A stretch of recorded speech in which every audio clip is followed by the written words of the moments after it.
Gelombang laut bahaya. Gelombang Bens Radio bikin bahagia. Gua kata juga apa?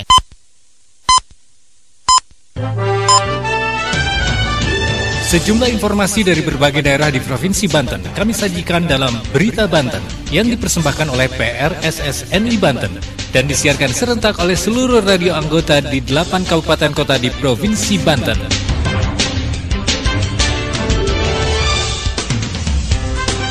Anda kembali bersama kami di Berita Banten PRSSNI Banten, edisi Kamis 4 Mei 2023. Sejumlah informasi dari berbagai wilayah di Provinsi Banten kami hadirkan kembali untuk Anda yang disiarkan serentak oleh seluruh radio anggota di 8 kabupaten kota di Provinsi Banten. Dan inilah informasi utamanya. Libur Lebaran telah usai, sejumlah ruas jalan di Tangerang Selatan mengalami kemacetan. Pendidikan menjadi salah satu skala prioritas program pembangunan di Kabupaten Serang.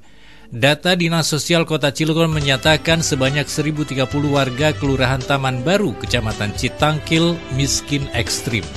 Pendaftaran bakal calon legislatif di Kabupaten Pandeglang masih sepi. Bersama saya, Aldi Akbar. Inilah Berita Banten selengkapnya. Pendengar, Bupati Serang Ratu Tatu Hasana berkomitmen untuk terus menurunkan banyak program dan anggaran dalam meningkatkan kualitas sumber daya manusia di Kabupaten Serang. Pendidikan menjadi salah satu program prioritas untuk meningkatkan kualitas SDM di Kabupaten Serang. Berikut laporan Siska Purnama Dewi dari Radio Prima FM Serang.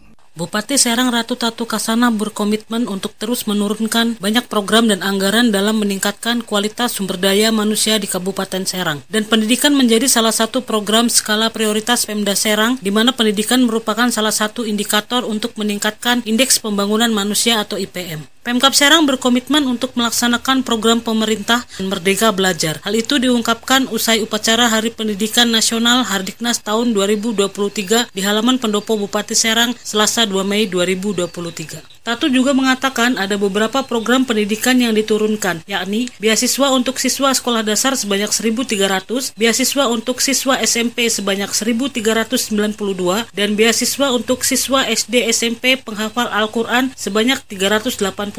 Selain itu ada juga beasiswa perguruan tinggi yang sudah dinikmati sekitar 1.268 mahasiswa sejak tahun 2017. Di Kabupaten Serang kami punya program beasiswa itu dari SD, SMP, walaupun sudah ada BOS, tetapi di masyarakat yang masih membutuhkan, masyarakat yang kurang mampu, kita support. Kemudian juga sampai ke perguruan tinggi. Kita anak-anak di Kabupaten Serang yang lulus di perguruan tinggi negeri, misalnya di Untirta, di kedokteran, di UI, yang mereka membutuhkan dukungan beasiswa dari Pemda, mereka dari masyarakat yang kurang mampu kita support. Alhamdulillah luluskan beberapa angkatan, baik itu D1, D2, kemudian D3 dan S1. Tatu juga mengatakan pemerintah Kabupaten Serang juga menurunkan program kejar paket A, B, dan C dengan perincian 115 paket A, 3.997 paket B, dan 5.975 paket C. Kemudian untuk tenaga pendidik dan tenaga kependidikan diturunkan insentif dengan total anggaran 53,78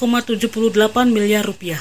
Sarana prasarana pendidikan juga terus ditingkatkan. Telah selesai diperbaiki 1.398 ruang kelas SD dan SMP yang menjadi kewenangan Pemkab Serang. Untuk semua ruang kelas SMP saat ini seluruhnya dalam kondisi baik. Dan di bidang pendidikan alhamdulillah dari mulai infrastruktur kita terus perbaiki. Sekarang ada beberapa ruang kelas yang tersisa, kemudian semua sarana prasarana penunjang. Sementara itu Kepala Dinas Pendidikan dan Kebudayaan atau Dindikbud Kabupaten Serang Asep Nugraha Jaya menambahkan, dalam hal peningkatan sumber daya manusia, pihaknya sudah merencanakan berbagai program. Program itu antara lain guru penggerak dan sekolah penggerak yang menjadi atensi dari pemerintah pusat, di mana setiap guru diberikan pelatihan kepemimpinan sehingga dapat meningkatkan kualitasnya sebagai tenaga pendidik. Kemudian dalam program sekolah penggerak, setiap kepala sekolah juga dilatih kepemimpinan karena syarat utama untuk menjadi sekolah penggerak ini adalah kemampuan kepala sekolah yang lulus pelatihan sekolah penggerak. Untuk diketahui, momen upacara Hardiknas 2023 ini berbeda dari sebelumnya. Seluruh aparatur Pemkab Serang memakai pakaian adat Nusantara dan mayoritas seragam pangsi silat keserangan. Pasca upacara digelar halal bihalal bersama Forkopimda Kabupaten Serang. Saya Siska Purnama Dewi melaporkan dari Prima FM untuk Berita Banten. Pendengar, libur Lebaran telah usai, lalu lintas di kota Tangerang Selatan kembali berangsur normal. Sejumlah ruas jalan di beberapa titik nampak kembali padat dan mengalami kemacetan, terutama di wilayah Ciputat. Berikut laporan Bunga Alisa dari Benz Radio Tangerang Selatan. Libur Lebaran yang telah usai membuat lalu lintas di beberapa titik kota Tangerang Selatan mengalami kepadatan, terlebih di daerah Ciputat. Kondisi lalu lintas di Jalan Insinyur Haji Juanda Ciputat Tangerang Selatan menuju Jakarta mengalami kemacetan yang cukup panjang, sedangkan dari arah sebaliknya terpantau ramai lancar. Kendaraan didominasi oleh pengendara motor yang saling menyerobot turut membuat kemacetan semakin parah. Oleh karena itu, sejumlah petugas dari Dinas Perhubungan terlihat mengatur lalu lintas di lokasi. Berdasarkan pantauan di lokasi, kemacetan mencapai 2 km dimulai dari flyover Ciputat hingga lampu merah Gintung. Salah satu pengendara motor yang merupakan driver ojek online mengatakan, kemacetan parah ini sudah kembali terjadi di Ciputat, padahal ketika libur Lebaran kemarin lalu lintas sangat lancar. Oleh karena itu, diharapkan bagi seluruh pengguna jalan tetap mengikuti peraturan yang ada agar lalu lintas tetap tertib. Saya Bunga dari Benz Radio 106,2 FM melaporkan untuk Berita Banten. Berita Banten. Anda masih bersama kami di Berita Banten PR SSNI Banten. Pendengar, Dinas Sosial Kota Cilegon mengungkapkan sebanyak 1.030 jiwa warga Kelurahan Taman Baru Kecamatan Citangkil miskin ekstrim. Data tersebut nantinya diharapkan bisa masuk dalam Data Terpadu Kesejahteraan Sosial atau DTKS, sehingga bisa mendapatkan bantuan dari pemerintah. Berikut laporan dari Anissa Az-Zahra dari Radio One Indonesia Cilegon. Sebanyak 1.030 jiwa warga Kelurahan Taman Baru, Kecamatan Citangkil miskin ekstrim. Hal tersebut terungkap pada saat musyawarah kelurahan yang digelar di Aula Kelurahan Taman Baru yang dihadiri puluhan RT RW sekelurahan Taman Baru, Rabu 3 Mei 2023. Hikmawati, selaku analis data dan informasi pada Dinas Sosial Kota Cilegon mengatakan, data warga yang miskin ekstrim pada tahun 2023 di Kelurahan Taman Baru berjumlah 1.030 jiwa. Data sebanyak itu saat ini belum masuk ke Data Terpadu Kesejahteraan Sosial atau DTKS, maka untuk memasukkan ke DTKS agar perlu pendataan ulang yang dilakukan oleh para RT dan RW, sehingga kedepannya warga tersebut mendapatkan bantuan dari pemerintah. Sekian berita kali ini, saya Anissa Az-Zahra dari Radio One Indonesia melaporkan untuk Berita Banten. Pendengar, memasuki hari kedua, pendaftaran bakal calon legislatif di KPU Kabupaten Pandeglang masih sepi. Bahkan belum ada satupun dari 18 partai politik yang menyerahkan berkas pendaftaran Bacaleg DPRD Kabupaten Pandeglang periode 2024-2029 ke KPU Kabupaten Pandeglang. Berikut laporan Jang Tripang dari Ujung Kulon FM Pandeglang.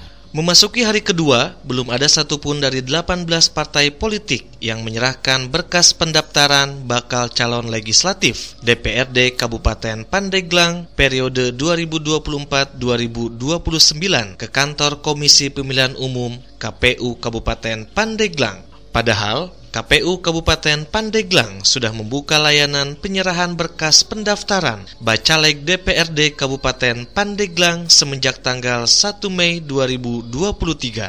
Sesuai jadwal sudah ditetapkan oleh KPU, waktu pendaftaran Bacaleg dibuka dari tanggal 1 sampai 13 Mei 2023. Dengan waktu dari pukul 8.00 sampai dengan 16.00 waktu Indonesia Barat, dan pada tanggal 14 Mei 2023 dari pukul 8.00 sampai dengan 23.59 waktu Indonesia Barat. Menurut Ketua Divisi Teknis Penyelenggaraan KPU Pandeglang Ahmadi mengatakan, memasuki hari kedua belum ada satupun parpol menyerahkan berkas pendaftaran Bacaleg anggota DPRD Kabupaten Pandeglang. Katanya pada hari Selasa 2 Mei 2023. Sementara ini diungkapkan Ahmadi, baru ada komunikasi dari Partai Nasdem yang rencananya akan menyerahkan berkas pendaftaran Bacaleg pekan ini. Lebih lanjut, Ahmadi menjelaskan kalau saat ini dari parpol belum menjalin komunikasi terkait pendaftaran Bacaleg, sedangkan kaitan waktu penyerahan berkas pendaftaran belum ada konfirmasi.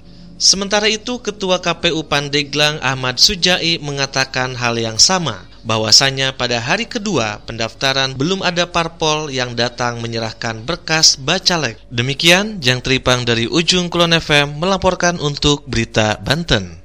Demikian sejumlah informasi yang telah kami sajikan untuk Berita Banten kali ini. Saya Aldi Akbar, sampai jumpa. Terima kasih Anda telah mendengarkan Berita Banten yang dipersembahkan oleh PRSSNI Banten.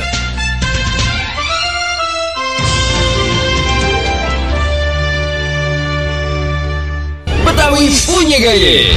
Benz Radio.